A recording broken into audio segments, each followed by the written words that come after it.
آپ نے پھولوں کی بہت سی قسموں کے بارے میں سنا ہوگا، بہت کم لوگوں کو مگر یہ معلوم ہوگا کہ پھولوں کی ایک قسم بمبئی کا پھول بھی ہے۔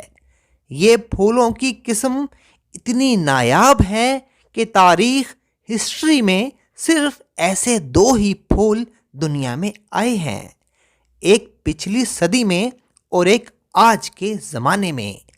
پچھلی صدی میں بمبئی کا پھول رتی جناح یعنی بانی پاکستان قائد اعظم محمد علی جناح کی بیوی کو کہا جاتا تھا، اور آج بالی ووڈ اداکارہ کترینہ کیف کو۔ اداکارہ کترینہ کیف جو باربی ڈول کے نام سے بھی جانی جاتی ہیں، سہاگن بننے کے لیے آج سے جے پور میں شادی کی تقریبات میں دلہن بن کر بیٹھ گئی ہیں۔ لیکن یہ بات آپ کے لیے بھی حیران کن ہوگی کہ شادی کی سیج پر بیٹھنے سے پہلے کترینہ کیف نے کورٹ میرج کی۔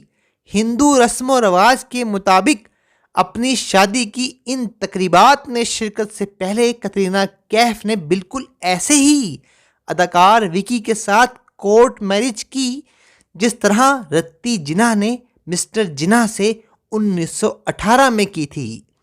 کیونکہ کترینہ کیف اپنے شوہر کی طرح ہندو نہیں ہیں اور رتی جناح بھی کورٹ میرج کرتے وقت مسلمان نہیں تھیں، اس لیے بمبئی کے ان دونوں پھولوں کو اپنے اپنے مذہبوں سے باہر کے مردوں سے پیار کرنے کے بعد رسم و رواج میں گھرے معاشرے میں شادی کے طور طریقوں کے متعلق مشکل کا سامنا کرنا پڑا۔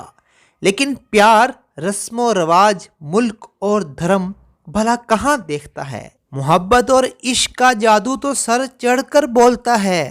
دیکھیے کہ بمبئی کے ایک پھول نے مسٹر جناح کی لاج رکھی اور اپنے پارسی مذہب کے طور طریقوں کی طرح شادی کرنے کی بجائے کورٹ میرج کی۔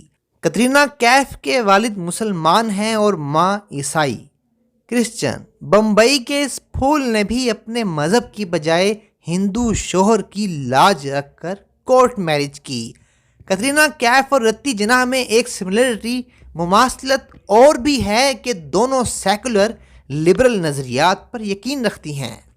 بمبئی کے ان دونوں پھولوں کو ایک ماڈرن ڈیموکریٹک سوچ رکھنے والے اور گھومنے پھرنے کے شوقین کے طور پر دیکھا گیا۔